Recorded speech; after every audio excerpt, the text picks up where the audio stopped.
Can a man get pregnant? That all depends on your definition of man and pregnant and can and get and a. And what exactly is a question mark?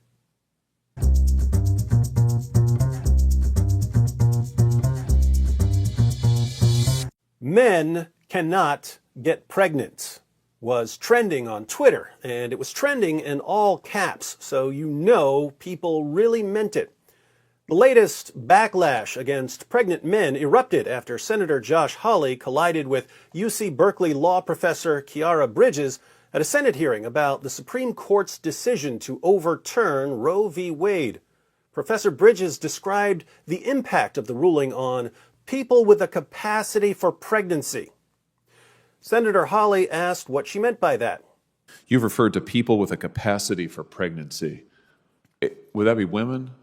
Maybe if you're a senator during the Eisenhower administration, Senator Hawley. But here in 2022, it's a brave new world.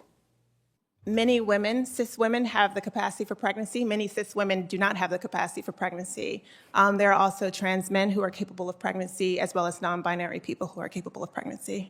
Notice, since women are no longer the only people with a capacity for pregnancy, the abortion debate is no longer about a woman's right to choose.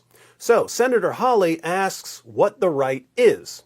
And that's when he finds out that he's basically calling for genocide. Oh, so your view is that the core of this right then is about what?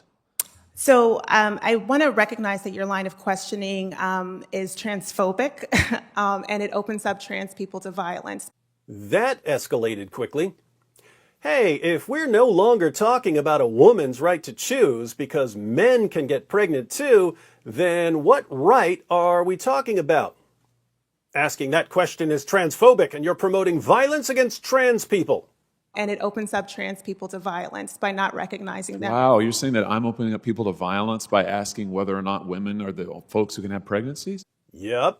So I want to note that 1 out of 5 transgender persons have attempted suicide. So I think it's important because of my line of questioning? Because so we can't talk about it? I find these discussions fascinating. If this is no longer a woman's right, what's the right? You're being transphobic and causing violence against trans people. How does my question about what we're talking about cause violence? 1 in 5 trans people have attempted suicide. Notice, when she says that his line of questioning leads to violence against trans people, she means self-inflicted violence. If you ask these kinds of questions, trans people will kill themselves. Because denying that trans people exist and pretending not to know that they exist I'm is denying that dangerous. trans people exist by asking you if you're talking about women having pregnancies? And now she corners him. Do you believe that men can get pregnant? No, I don't think women can get So pregnant. you're denying that trans people exist? And that leads to violence? Is this how you run your classroom? Are students allowed to question you? Absolutely. Or are they also treated like this? So, Professor Bridges believes men can get pregnant. Senator Hawley doesn't believe men can get pregnant.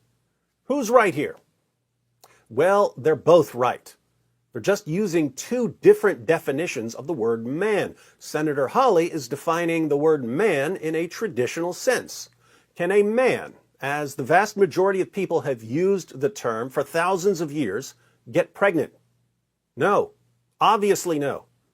Professor Bridges is defining the word man in a way that includes people who are biologically women but who identify as men. Can someone who is biologically a woman but who identifies as a man get pregnant? Yes, obviously yes. So, given their respective definitions of certain words, they're both correct. What we're seeing in these increasingly ridiculous discussions, then, is a war over words. It's as if both sides are convinced that if they can make their definitions of certain words stick, they win the culture war. Now, to be fair to both sides, there are times when we'd like to expand the definition of a word, and there are times when we don't want to expand the definition of a word.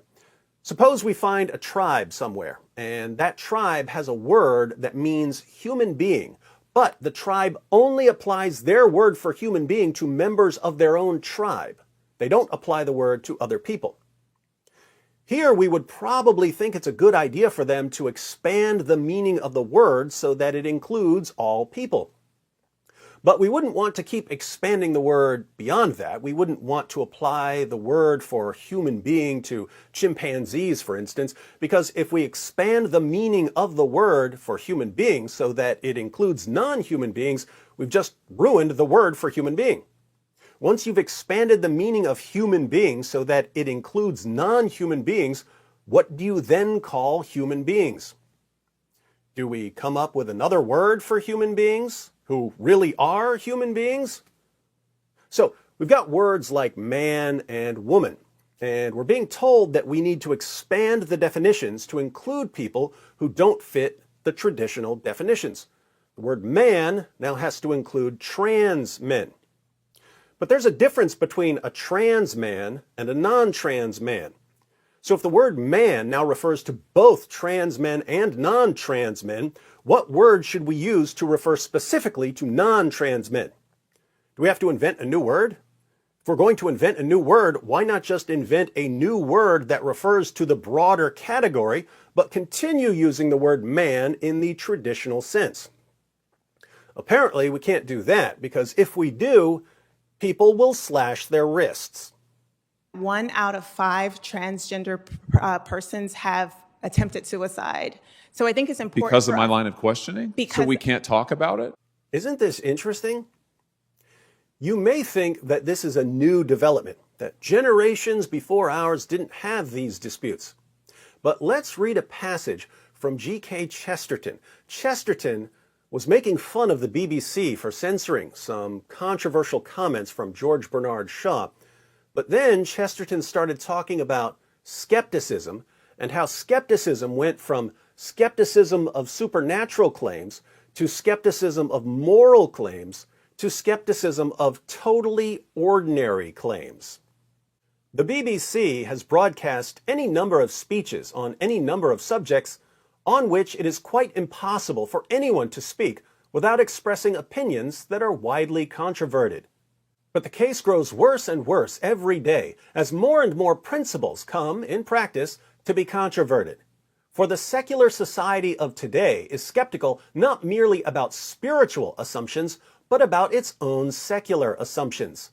It has not merely broken the church window or besieged the tower of tradition, it has also kicked away the ladder of progress by which it had climbed. The Declaration of Independence, once the Charter of Democracy, begins by saying that certain things are self-evident. If we were to trace the history of the American mind from Thomas Jefferson to William James, we should find that fewer and fewer things were self-evident, until at last, hardly anything is self-evident. So, far from it being self-evident to the modern man that men are created equal, it is not self-evident that men are created, or even that men are men. They are sometimes supposed to be monkeys muddling through a transition stage before the Superman. But there is not only doubt about mystical things, not even only about moral things. There is most doubt of all about rational things. I do not mean that I feel these doubts, either rational or mystical, but I mean that a sufficient number of modern people feel them to make unanimity an absurd assumption. Reason was self-evident before pragmatism. Mathematics were self-evident before Einstein. But this skepticism is throwing thousands into a condition of doubt, not about occult, but about obvious things. We shall soon be in a world in which a man may be howled down for saying that 2 and 2 make 4, in which furious party cries will be raised against anybody who says that cows have horns, in which people will persecute the heresy of calling a triangle a 3-sided figure, and hang a man for maddening a mob with the news that grass is green. People will persecute the heresy of using the traditional definition of a triangle. They'll hang someone for saying that grass is green. Chesterton wrote this in 1926, almost 100 years ago. He predicted a war against the obvious, a war against the self-evident, a war against the rational. And here we are, ready to burn civilization to the ground over some pronouns. Now, I'm not the babysitter of the English language. As far as I'm concerned, you can use words however you want. You can change definitions all day long. As long as you're willing to deal with some temporary confusion over what you mean, I do not care. You can change the definitions of common words. You can invent new words. You can invent your own language. You can speak your own mix of Klingon and Dothraki. D. Wood does not care. However, the people who are redefining words every 15 minutes seem oddly obsessed with forcing everyone to go along with their latest redefinitions. It's not, hey, here's how we're using the word now, the rest of you can use it however you want. Instead, it's, hey, here's how we're using this word now, and if you don't use it this way too, then you're making trans kids hang themselves. This do what we want or kids will die approach has the same vibe as a man who finds out that his girlfriend is leaving him, and so he says to her, "You can't leave me. If you leave me, I'll kill myself," as if his suicide would be her fault for not doing what he wanted. Notice, that man could define himself as someone who's in a relationship with his girlfriend, so that by breaking up with him, she would be denying his existence and causing him to kill himself. That would take some mental and moral gymnastics, wouldn't it? But here we are, being told by college professors that if we don't change the way we use words, we're denying the existence of trans people and causing mass suicides. Listen, when someone says, unless everyone changes how they use words, I'm going to kill myself, the response should be, well, everyone's not going to change how they use words, but you shouldn't kill yourself because of how people use words. We tell little kids to memorize the rhyme, sticks and stones may break my bones, but words can never hurt me. But we're telling a generation of trans kids that if they kill themselves, it's other people's fault for not adopting the latest terminology. Keep in mind, there are kids who are relentlessly bullied. That's not just true of trans kids. There are a lot of mean people in this world. Sometimes kids are bullied until they decide that they'd rather die than put up with it. Being bullied like that is horrible. But to equate harassing and bullying kids with saying, I don't believe men can get pregnant, is idiotic and insane, even for a UC Berkeley college professor. In fact, since college professors won't say it, I'll go ahead and say it. To any trans kids or trans adults who are watching, Senator Josh Hawley is probably never going to agree with your definitions of the words boy, girl, man, woman, and so on. He may never agree with your chosen pronouns. But you should never, ever kill yourself over people disagreeing with you. Don't ever give people that kind of power over your life. Any college professor or journalist or politician who tells other people that they're causing you to commit suicide by not adopting this week's edition of the Transgender Dictionary is not helping you. These professors and journalists and politicians aren't helping you. They're using you to silence critics of their ideas. And if they can't win an argument without using the threat of your suicide to silence their critics, how good do you think their arguments really are?